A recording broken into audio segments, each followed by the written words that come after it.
Everybody, it's Sally here. Today I'm going to do a quick video for you on how to get a nice tighter rib edge on your chunky or bulky or mid-gauge machines if you're lucky enough to have a mid-gauge with a ribber. I'm going to film this on my mid-gauge machine purely because it happens to be the one that I've got out at the moment, the Silver Reed SK860 with the SR860 ribber. But exactly the same method can be used on chunky machine, and if you've got a brother or one of the other machines around, mid-gauge machines around that have ribbers with them. But first of all, before I sit down and do the knitting, I just wanted to point out a couple of things about connecting the ribber to the machine. The ribber arm goes into this slot here. Quite a simple attachment, but you should then have this little square plate which, as you can see, screws in over the top of the ribber arm and helps to keep it firmly in place. And then the other thing that you have to do is, once you've obviously taken the machine clamps off underneath and put the ribber clamps on, you then are meant to use the machine clamps on these plates on the side here to secure the ribber to the table. But I find that the machine clamps are just not man enough for that job, and they fall off every few rows. So I use these I think they're called G clamps. I think mine are 4-inch G clamps, which I got from Amazon. But obviously, if you've got a local ironmongers or hardware shop, you can probably get them from there. And they don't move. I've never had these come off once. And by keeping the ribber secure and in the correct place, it also helps to correct them, to maintain the correct angle and distance from the ribber to the machine. Now, because they are bigger than the standard beds, the gap between the two beds is consequently also a bit larger, which is one of the reasons why you tend to get loopier edges on these bigger gauge machines. Not much you can do about that, it's just what they are. However, there are a couple of things you can do to mitigate that, and I'm going to show you what they are. Right, let's sit myself down and hopefully position you on here where you can see what I'm doing.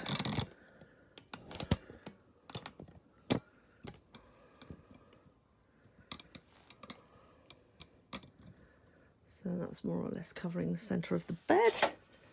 So remove my ribber comb. Now, I also know that I've got a dodgy needle on here, so I want to make sure I don't use it till I've had a chance to change it. So it's needle 9. So if you follow the standard operating table for casting on ribbing on a Silver Reed machine, you'll know that you usually start from the left hand side. So I'm going to tie my loop in my end of my yarn, poke it through the two beds and hook it onto the left hand clamp underneath, then park it over here. And then I'm just going to put a few stitches or a few needles into work, making sure I avoid that crappy number 9 one. So there we go. We'll have, I'll just have these few, oops, out in work. And then I normally put the ribber ones up as well. Push them all out to D position. And then as I run the carriage across to collect my yarn, I will find out whether I've got anything in the wrong place that's going to crash into each other or cause some other kind of mayhem. Let's just put that a little bit closer. So let's move the carriage over. And I'm going to stop in the middle just for a minute so you can see the dials, hopefully. On the carriages, on both the dials, there is a setting way down below 0 called R, and that's what I use to make the initial rows, cast on rows on my machine. The chunky has exactly the same, so that's the setting I'm going to use. Set levers start off both of them at 1 on the ribber. Can't see that, it's too close. These ones here are at 1. Russell levers are at 2. And on the main carriage, obviously the cam is set at 0. russell levers at 2, side levers forwards. Right, finished carrying across. I have to collect my yarn. As my yarn is now hooked up to my carriage, which you can't see, it's just slightly off camera. Now the first tip I'm going to give you, let's move this a little bit, is to get this tighter edge on these machines. On the first pass, you do not want to create the zigzag by knitting across.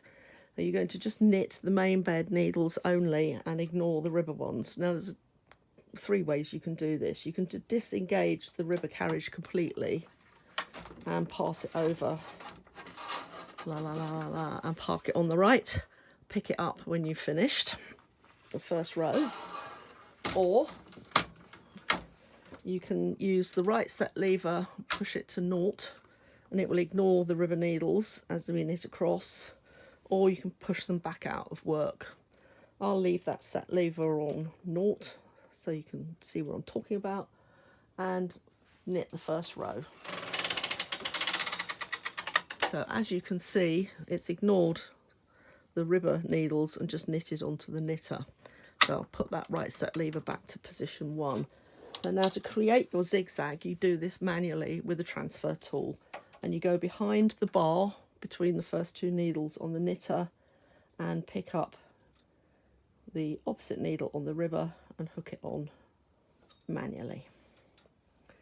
And just repeat this all the way across.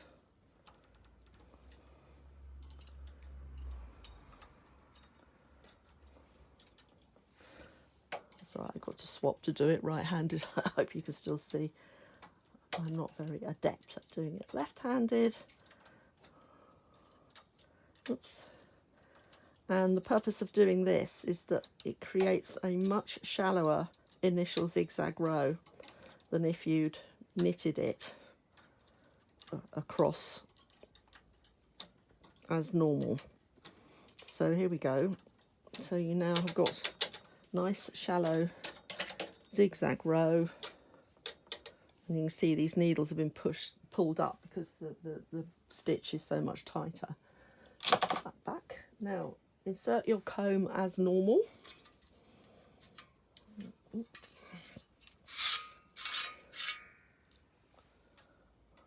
And again is another one of my tips,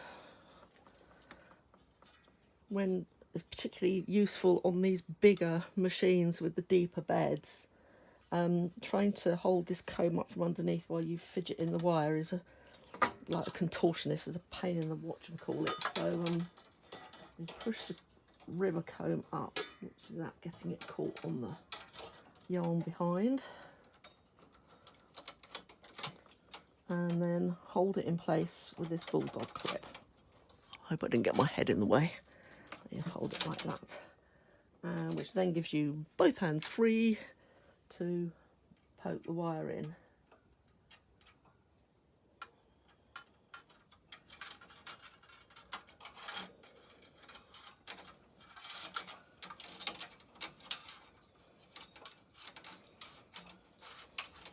I need to get a file on my comb, on my wire. It's a bit ragged at the edge, so it keeps catching as it goes through.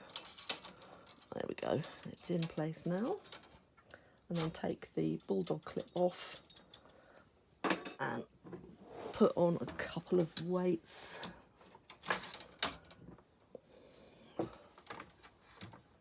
Which is all we need for this little piece here. Now I'm going to knit my circulars as normal, which means on the ribber carriage, this left set lever goes to 0.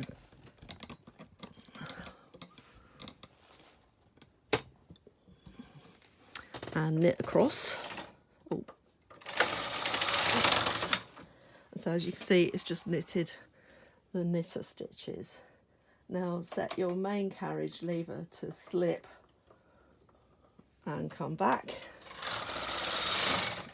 and it's just knitted the ribber, and then reset that to knit, leave that on 0, and there's your 3rd circular row. So now reset the left set lever to 1 and put your tension dials where you want them to knit your main rib.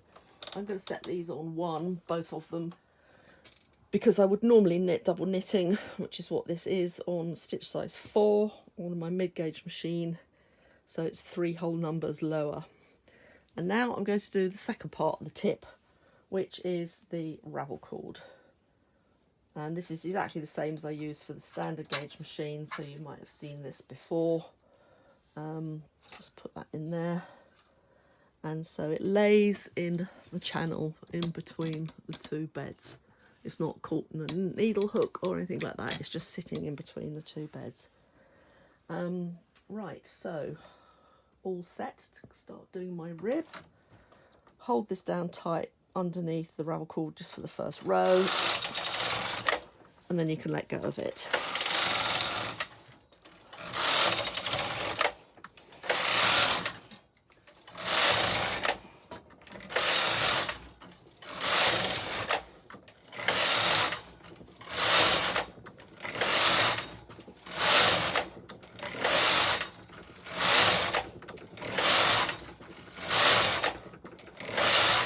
So I've just knitted a few rows of ribbing there, which is enough to demonstrate.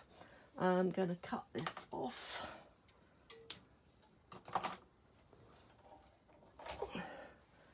And take the weights off, don't want them falling on my feet. And slide the carriages over and the knitting drops off. Unhook it from the clamp. And here's my little sample piece. So now I'm going to take my comb out. Oops. Oops, sorry.